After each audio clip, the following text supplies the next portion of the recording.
crying at the dedication. I'm not going to read the dedication out because if you haven't read the second Magnolia Parks book, The Long Way Home, I feel like this dedication would spoil the ending of that, so I'm not going to read it out, but I've already borderline got tears in my eyes.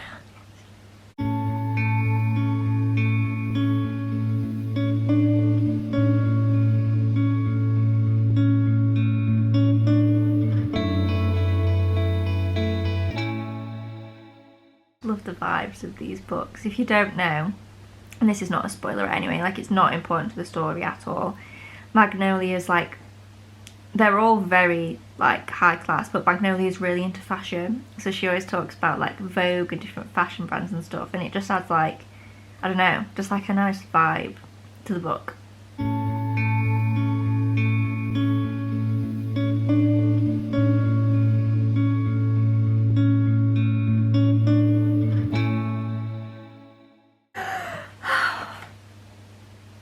It's like, right, all that reaction was for is that he called her Parksy. That's it. Just a little nickname, Parksy. I'm gonna give this quote because it's like not a spoiler at all. This quote is literally nothing to do with the story at all. It's completely not a spoiler.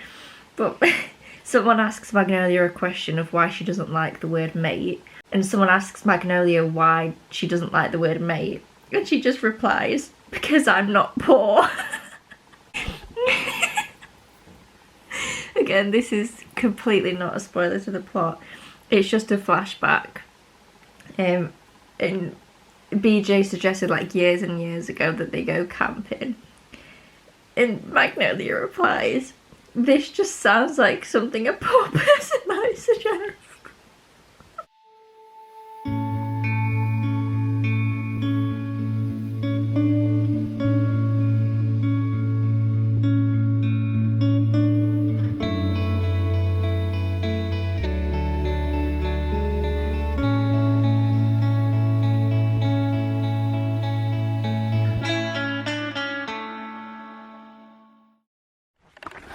I have some things to discuss. I've not filmed much because I've just been very much in the book, but I am quite a bit further in now. Oh, it's not in focus. That's perfect. Is it because of the light? Oh, there we go. Sorry that it's a bit dark. I'm now like halfway through-ish.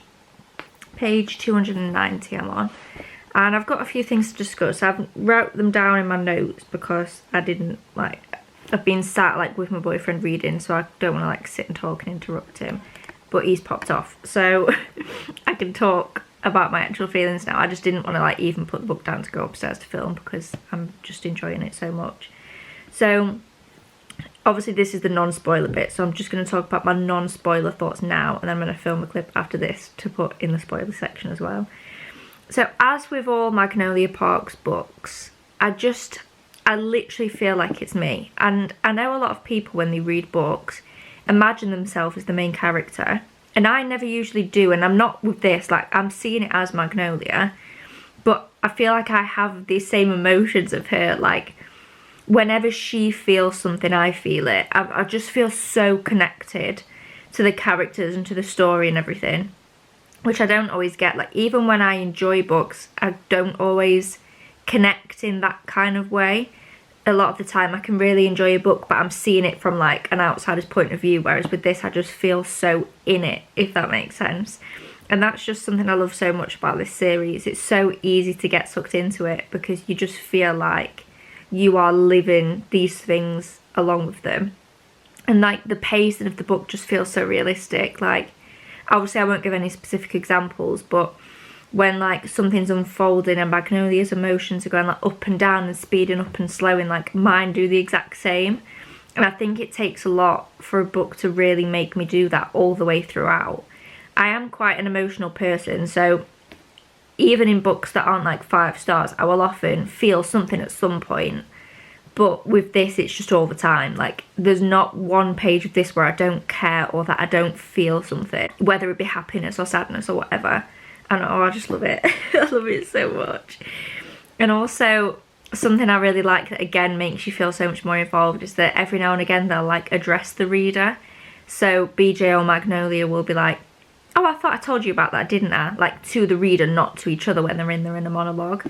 They'll be like, oh, I think I mentioned that, or, oh, if you remember talking to the reader about things that they've spoke about, like, in the previous books. And yeah, I just love it. I'm enjoying it so much. It's definitely giving, like, 5-star vibes. Obviously, we'll see how it ends. It's definitely giving at least, like, 4.5. It depends, yeah, how things go and how it ends, but as of right now, I'm very much enjoying it. And, like, I simultaneously want to get to the end to know how Magnolia and BJ's story ends, but I also never want this to end because it's the last book of Magnolia and BJ. But at least we've still got a couple more Daisy Hates books to come, so, like, the universe isn't done. But I'm a Magnolia girl, personally. I'm gonna have to speak quite quietly because my boyfriend is still in bed and I don't want to wake him up.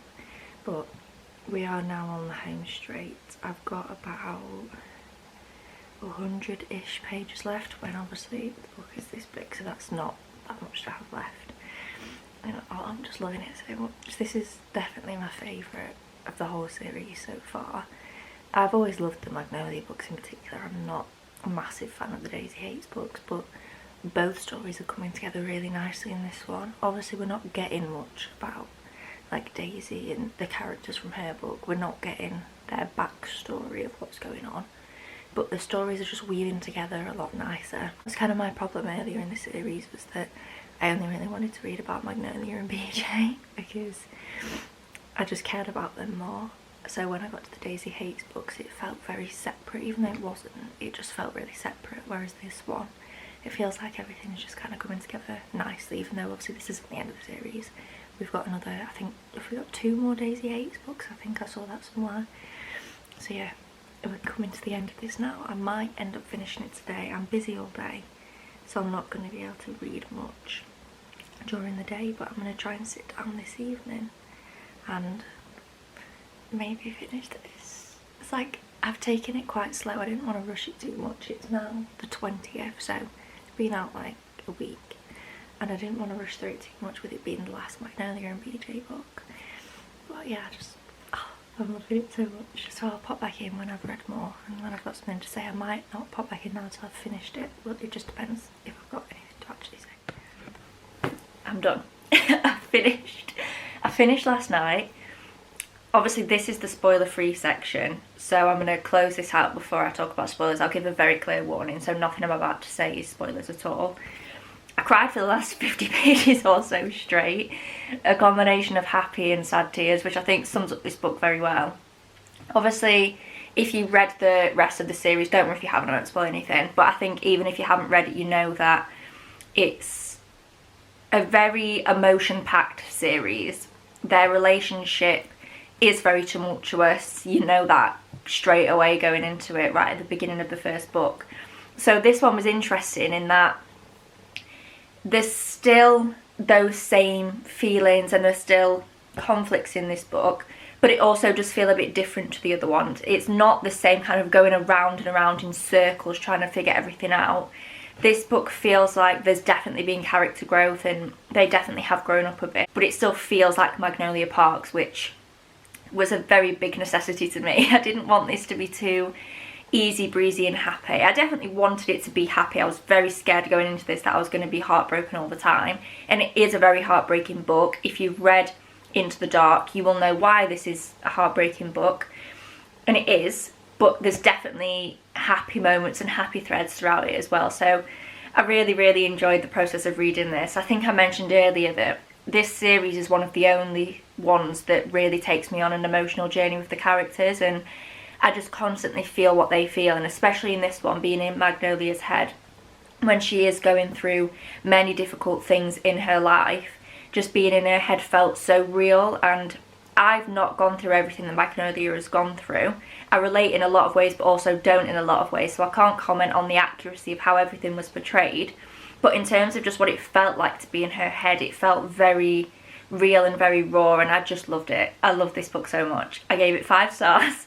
I've not given any of the other Magnolia books 5 stars or Daisy Hates, even though I'm obsessed with the series. There's always just been something about them that's not quite made them a 5-star, but this was the easiest 5-star I've given so far this year to me. It was amazing. I'm obsessed. So that concludes the spoiler-free section of this vlog. So if you haven't read this book yet, or if you haven't read any of the series yet, stop now. This is the end of the spoiler-free section.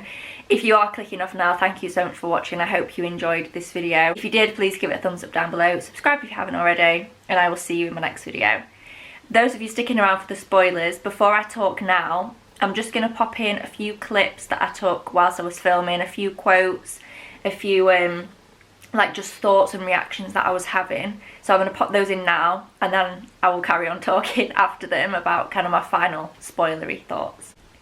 You know how ballerinas pick a spot to look at when they're doing a pirouette so they don't get dizzy? Bridget was Magnolia's spot on the wall. Stop, I actually can't. I'm currently in BJ's point of view, and he's talking through like the night that Bridge died, because Magnolia, I think, is kind of avoiding thinking about it. In her point of view, whenever it like gets close to being brought up, she just shuts down and doesn't think about it, which obviously is like a part of grief.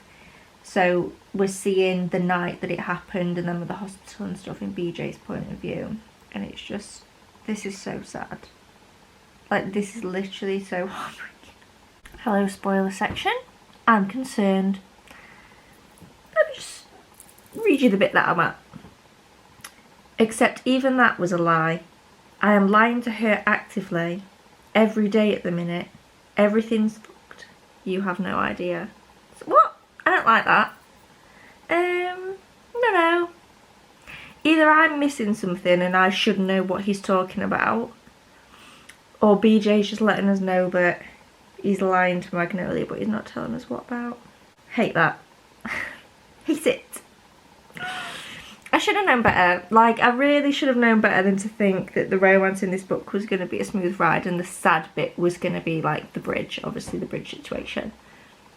Stupid me. Stupid. Evidently not. Oh. Brilliant.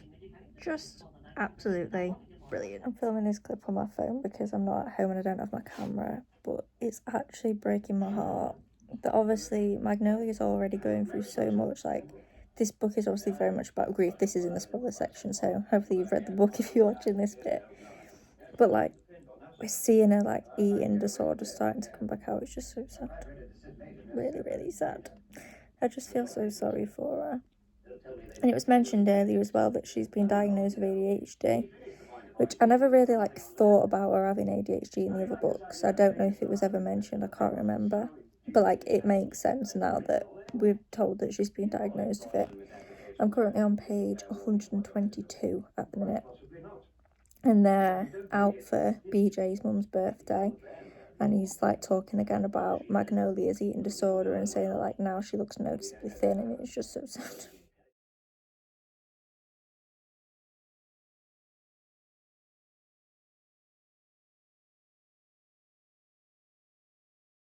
We have much to discuss. And this is the clip I'm filming straight after the clip I just filmed for the non-spoiler bit. So I've got a few spoilery things to talk about because again I've read quite a big chunk since I last filmed. The first bit, Bridget's funeral.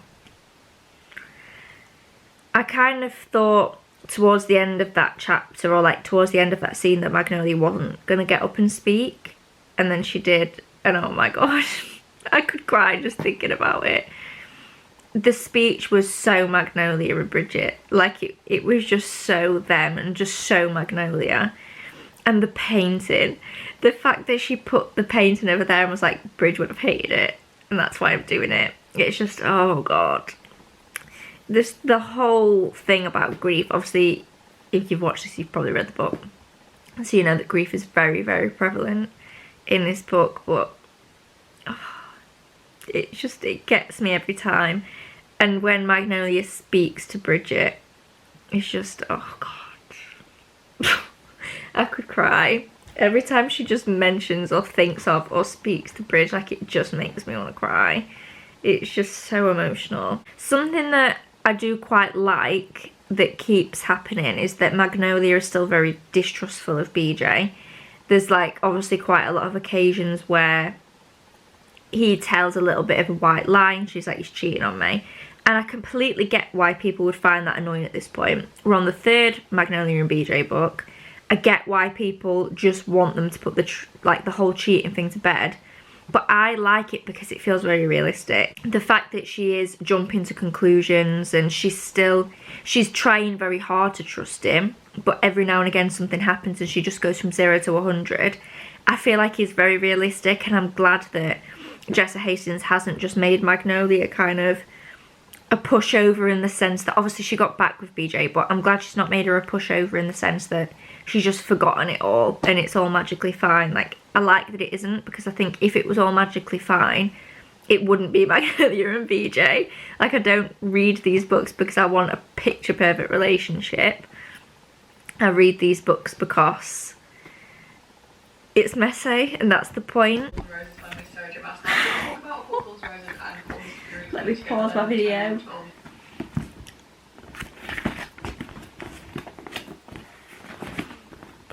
Can we see that? No. Julian's asked to see Magnolia.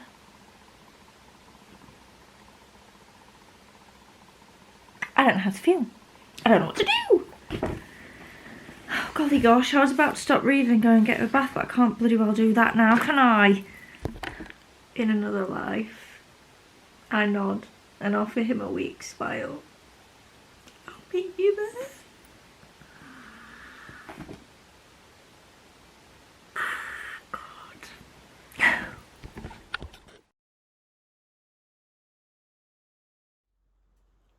Can you see my tears?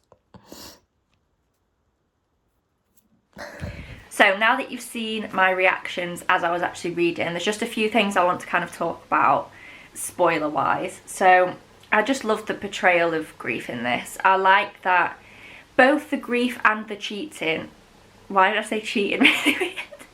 Both the grief and the cheating, I'm glad that Magnolia didn't just get over them. I'm glad that they were recurring themes throughout the book and things that she struggled with. So I think that made it a Magnolia Parks book. It wouldn't have been a Magnolia Parks book if everything was fine and dandy and she handled everything in a really healthy way.